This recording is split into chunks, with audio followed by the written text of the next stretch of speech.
Governor എന്തായാലും ഈ ഭാരതാംബ ചിത്രവുമായി മുന്നോട്ട് തന്നെയാണ്. ഇപ്പോൾ അതിരൂക്ഷമായിട്ടുള്ള വിമർശനം മന്ത്രി വി ശിവൻകുട്ടിക്കെതിരെ ഇറക്കിയിരിക്കുകയും ചെയ്തിരിക്കുന്നു രാജ്ഭവൻ വാർത്താക്കുറിപ്പിലൂടെ. സർക്കാർ എന്ത് ചെയ്യും? ഇപ്പോൾ നിങ്ങൾ പറഞ്ഞു കേട്ട ഞാൻ ആ സ്റ്റേറ്റ്മെന്റ് നിങ്ങൾ ഇപ്പോൾ പറഞ്ഞു കേട്ടതാണ്. ആ സ്റ്റേറ്റ്മെന്റ് അപക്വമാണ്. അത് അങ്ങനെ ചെയ്യേണ്ടതല്ല. നമ്മുടെ രാജ്ഭവൻ ഒരു മന്ത്രി അദ്ദേഹത്തിന്റെ ജനാധിപത്യപരമായ പ്രതിഷേധമാണ് അദ്ദേഹം രേഖപ്പെടുത്തിയത്. ജനാധിപത്യത്തിൽ യോജിക്കാനും വിട്ടുനിൽക്കാനുമുള്ള അവകാശമുണ്ട്. അത് ഭരണഘടന ഉറപ്പു നൽകുന്നതാണെന്ന് ബഹുമാനപ്പെട്ട ഗവർണറെ ഓർമ്മപ്പെടുത്താൻ ആഗ്രഹിക്കുകയാണ്.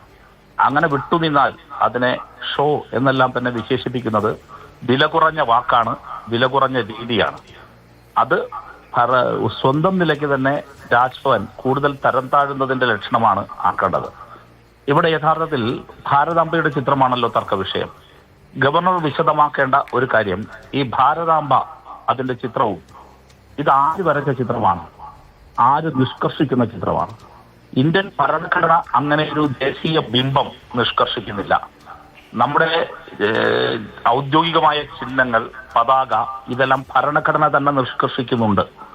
അങ്ങനെ ഇന്ത്യൻ ഭരണഘടന നിഷ്കർഷിക്കാത്ത ഒരു ബിംബം, RSS അവരുടെ ബിംബമായി കൊണ്ടു നടക്കുന്ന ഒരു ബിംബത്തെ, ചിത്രത്തെ ഇന്ത്യൻ ഭരണഘടനയുടെ കാവലാളായി നിൽക്കേണ്ട ഭരണഘടന പദവി വഹിക്കുന്ന ഗവർണർ ഔദ്യോഗിക പരിപാടിയിലേക്ക് കൊണ്ടുവയ്ക്കുന്നത് അങ്ങേയറ്റം ജനാധിപത്യ വിരുദ്ധാണ്, ഭരണഘടനാ വിരുദ്ധാണ്. അത് ഒരു കാരണവശാലും അതിനോട് സന്ധി ചെയ്തു പോകാനാകില്ല. അതുകൊണ്ട് തന്നെ സഖാവ് വി ശിവൻകുട്ടിയുടെ നിലപാട് ധീരവും ജനാധിപത്യപരവുമാണ്. ഇനി ഒരു കാര്യം കൂടി പറയാനുള്ളത്, ഈ ഭാരതാംബയുടെ ചിത്രത്തിന്റെ മുമ്പിൽ പോയി കൈകൂപ്പി നിന്ന് പരിചയമുള്ള ശ്രീ വി ഡി സതീശനെ പോലുള്ളവർ ഇത് കണ്ടു പഠിക്കണം, മാതൃകയാക്കണം.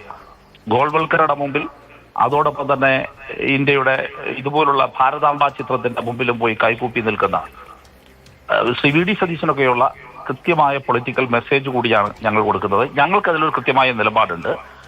സംഘപരിവാറിന്റെ ശാഖയായി, RSSന്റെ ശാഖയായി മാറേണ്ട സ്ഥലമല്ല ഈ കേരളത്തിലെ രാജ്ഭവൻ. പറ്റിയൊക്കെ പറഞ്ഞല്ലോ. അപ്പോൾ ശ്രീ എ റഹീം, ഗവർണർക്കെതിരെ എന്ത് നിലപാടാണ്? ഇപ്പോൾ സംസ്ഥാനം ഭരിക്കുന്നത് LDF ആണ്. നിയമപരമായി എന്ത് നടപടി സ്വീകരിക്കും? ഗവർണർ തിരിച്ചു വിളിക്കണമെന്ന് ആവശ്യപ്പെടുമോ? ഗവർണർക്കെതിരെ മറ്റെന്തെങ്കിലും നിയമപരമായ നടപടി ഇനിഷ്യേറ്റ് ചെയ്യുമോ? അതിനകത്ത് പറയേണ്ട കാര്യം, ഗവർണറുമായൊരു യുദ്ധപ്രഖ്യാപനം അല്ലെങ്കിൽ യുദ്ധമുഖം തുറക്കുക, അങ്ങനെയല്ല. ഞങ്ങൾ മുൻവിധിയോടെയല്ല ഈ കാര്യങ്ങളെ എന്നും കാണുന്നത്. ഭരണഘടനാപരമായ കാര്യങ്ങൾ നിർവഹിക്കാൻ ഗവർണർ മുതിരുന്ന സന്ദർഭങ്ങളിൽ അദ്ദേഹത്തോട് സഹകരിക്കും. ഭരണഘടനാ വിരുദ്ധവുമായ ഇത്തരം കാര്യങ്ങൾ അദ്ദേഹം ചെയ്യാൻ ശ്രമിച്ചാൽ ശക്തമായി എതിർക്കുകയും ചെയ്യും. ഗവർണറായി പണിയെടുത്താൽ ഞങ്ങൾ യോജിക്കും. അല്ല, ആ എതിർപ്പ് നിയമപരമായി, ഭരണഘടനാപരമായി ആ എതിർപ്പ് എങ്ങനെ എന്നതാണല്ലോ അടുത്ത ചോദ്യം.